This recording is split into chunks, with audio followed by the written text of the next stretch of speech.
Vivek Ramaswamy making news around midnight last night. He is officially dropping out of the race after, I wouldn't say underperforming expectations, but coming in right along with his vote total, with his poll totals, which is exactly where he didn't want to be, hence the reason why he dropped out. He gave a speech last night in Iowa. Let's take a listen to what he said. We are going to suspend this presidential campaign.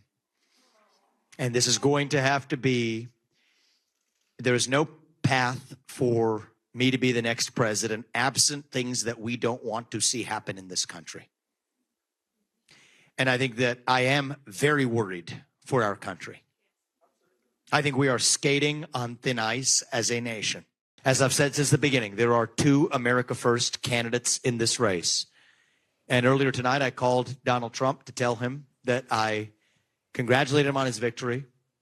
And now going forward, he will have my full endorsement for the presidency. And I think we're going to do the right thing for this country. He will have my full endorsement. He also made the news immediately after coming off the stage. He will be joining Trump for a rally in in New Hampshire in the coming days. So I don't know. I mean, probably it was inevitable anyways. He did eventually, he did just drop out immediately after Iowa with Nikki Haley and Ron DeSantis not pulling that. I guess, to be fair, they did double his overall vote totals. One of the reasons we wanted to do this was to actually just spend some time in terms of internet candidacy and what it means. So let's go ahead and put this up there on the screen, please, just so we can again look at the overall results. 51% for Trump, 21.2% for DeSantis, 19.1% for Haley, 7.7% for Vivek Ramaswamy, and then I don't know who Ryan Binkley is, but he got 0.7. Apparently he's an Iowa businessman. It's Ryan's alter. Yes, Ryan's alter ego. He goes by Ryan Binkley in Iowa. There's something to be said here. So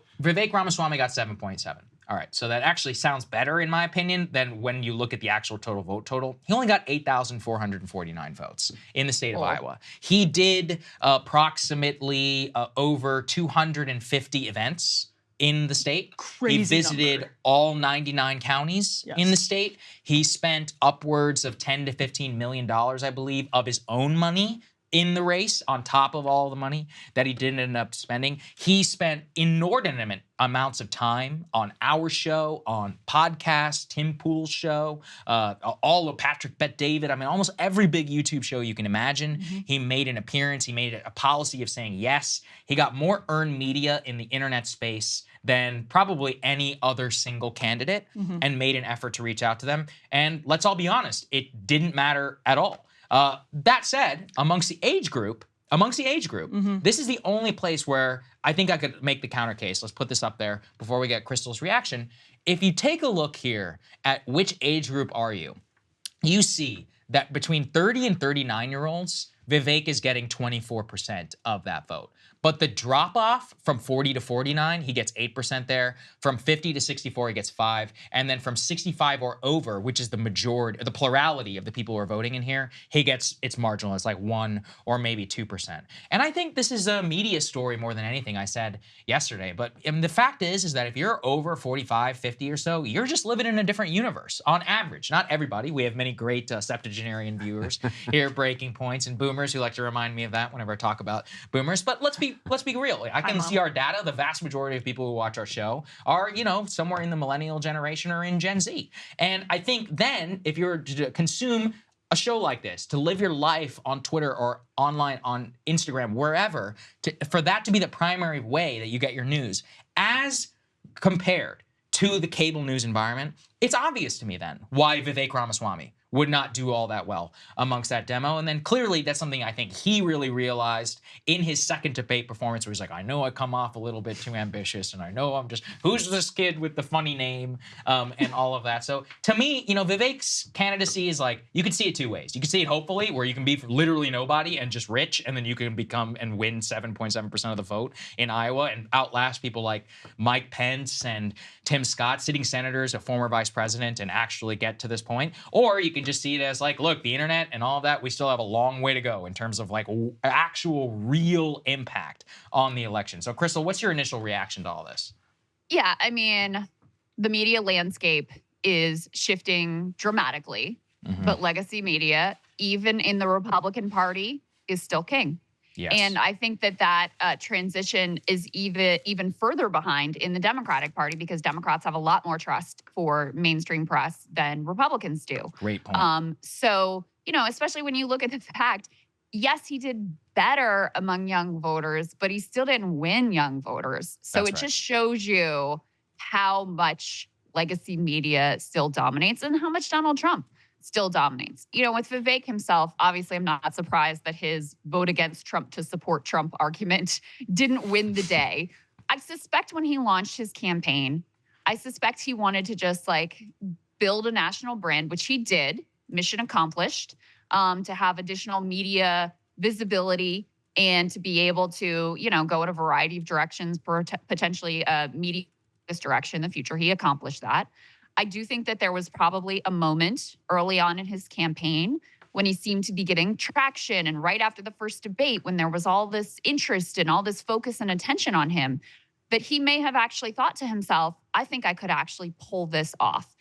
And then when the polls come back after that first debate where he's so aggressive and he's so dominant and people basically recoiled from that, where to me, all the air goes on in the Vivek balloon. And it's all right, if that didn't work for me, me being my full self and being aggressive and sort of dominating the way that I feel like Trump dominates, if that doesn't work out, then you're kind of back to the, how do I make this into a media brand and a media career stuff?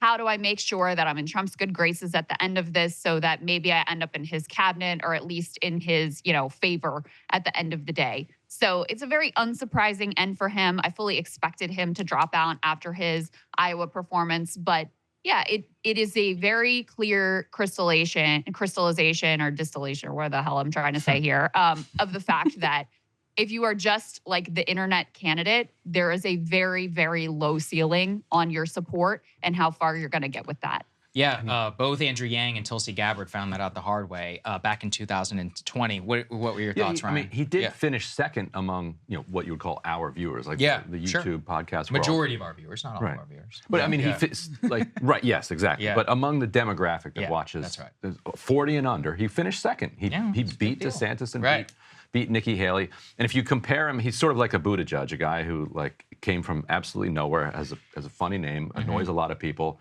but impresses a lot of other people.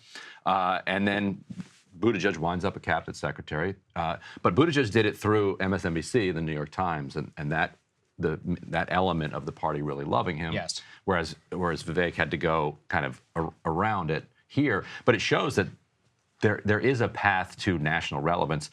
I think he's very happy that he ran. Now he's going to get to be a Fox commentator, or he's going to get to give speeches. I think he's going to get a job under Trump. What do you think, Emily? Yeah. I think he's lined himself up pretty well. I don't think he could get confirmed through the Senate, so I don't think he'll be a cabinet level secretary, but he could work in the White House. Honestly, he could work as a comms aide, whatever Anthony Scaramucci was supposed to be. I don't think he would want being press secretary is a terrible job. You gotta have you a don't woman. want to be the press secretary. Yeah, that's right. If you're Trump, you've got to have a very hot woman, because he needs to find it pleasing to watch. Because let's be honest, it's the vast majority of what he does whenever he's president. But what do you think what do you think Vivek will end up as within Trump? He's obviously going to be a big surrogate. He's going to be all over TV defending Trump, I think, for the next, 9-10 months until the election. But do you think he'll get rewarded, or is Trump going to forgive him, for running against him and having to attack him? That's the question. Well, and this is actually, I think, one of the things that's very interesting about Vivek's candidacy. So if you look at these numbers a little bit, when we had this graphic on the screen, so Vivek getting 7.7% of the vote in Iowa,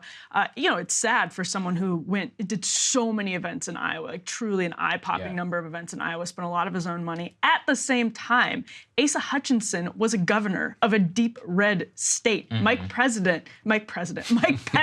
was the vice president of the United States. And Vivek, they dropped out because they wouldn't have even gotten around 7% of the vote. That's right. And so, yes, he spent a lot of money to get 7% of the vote. But when you then go into New Hampshire, you see he's polling at around 5%. If all of those voters go to Trump, and there's a good argument that most of those voters go to Trump, that puts Trump around the 50% threshold in New Hampshire, a state that is not super favorable to Donald Trump. And everyone's now talking about about Nikki Haley potentially winning, she's down double digits to Trump. So if you take Vivek's 5%, or if you take his 7% in Iowa and you put it onto Donald Trump, you're almost at what the national polling looks like, which is a mirror image of what it looked like in 2016, when you had about, I pulled these numbers actually last night, I went to RCP from 2016, you had about 65% of voters saying that they would cast their ballots against Trump at this point in the race in 2016. Now you have about 65% of voters, especially if you predict you're shifting Vivek's voters over to Trump, you have about the same thing saying that they are going to cast their ballots, they would cast their ballots for Donald Trump. So I think this is where, will Vivek get rewarded?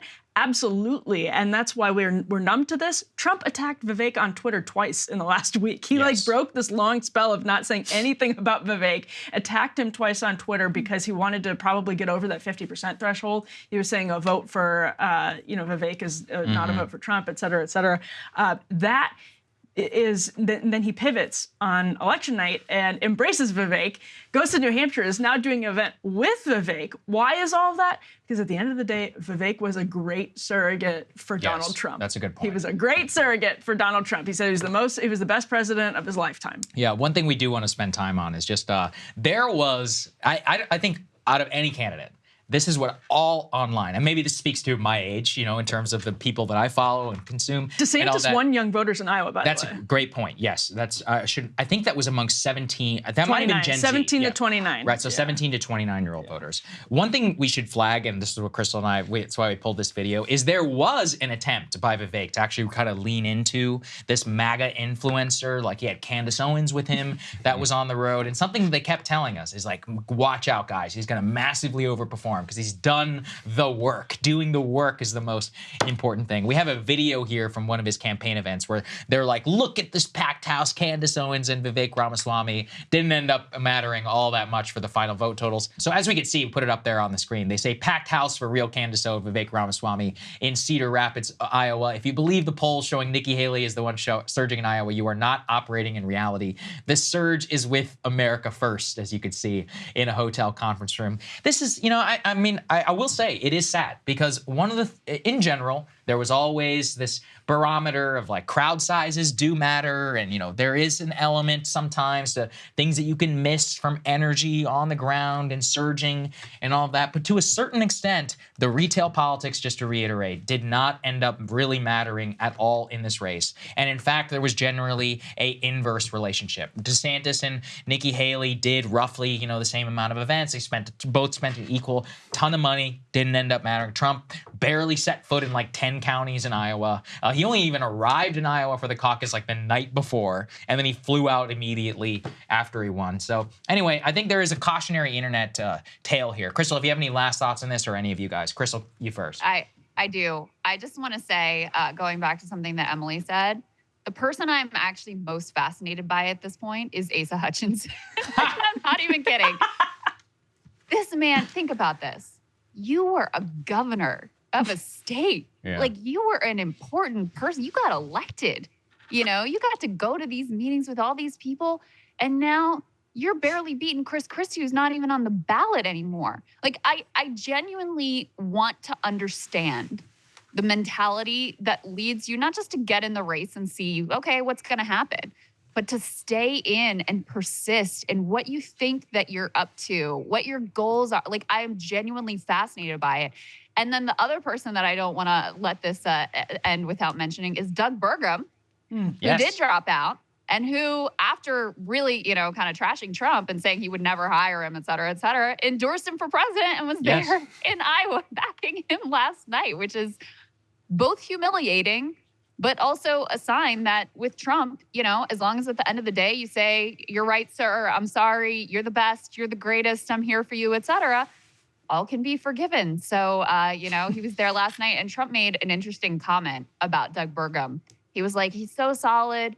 He doesn't attract any controversy. And sometimes you need some controversy to be able to catch on. And I was like, that is actually an incredible window 100%. Into the way that Trump thinks about politics. Yeah. Absolutely accurate. Final thoughts, guys? Wasn't Asa Hutchinson just basically like a messaging campaign for Country Club Republican? I wouldn't even call it Country Club. I don't know what the hell it was. If people want to watch, Krystal and I interviewed him. I don't remember exactly when it was. It was actually I actually kind of enjoyed it. I thought he was a nice man. He's a governor. He's a governor. Yeah, I like talking to him. Go ahead, Krystal. He's bad. Very nice man. I mean, he's terrible. He's terrible on drug policy. He's like a DEA. This is if you go into like the Cold War trafficking stuff. That's right. Yeah, he's the good for him. He's terrible on drug Now I'll policy. vote for Ada. Go ahead, listen, Krystal. I'm putting aside all his policy. Like, I don't agree with any of these people basically on policies, very rarely. So putting all of that aside, he seems like a perfectly nice, normal, lovely man.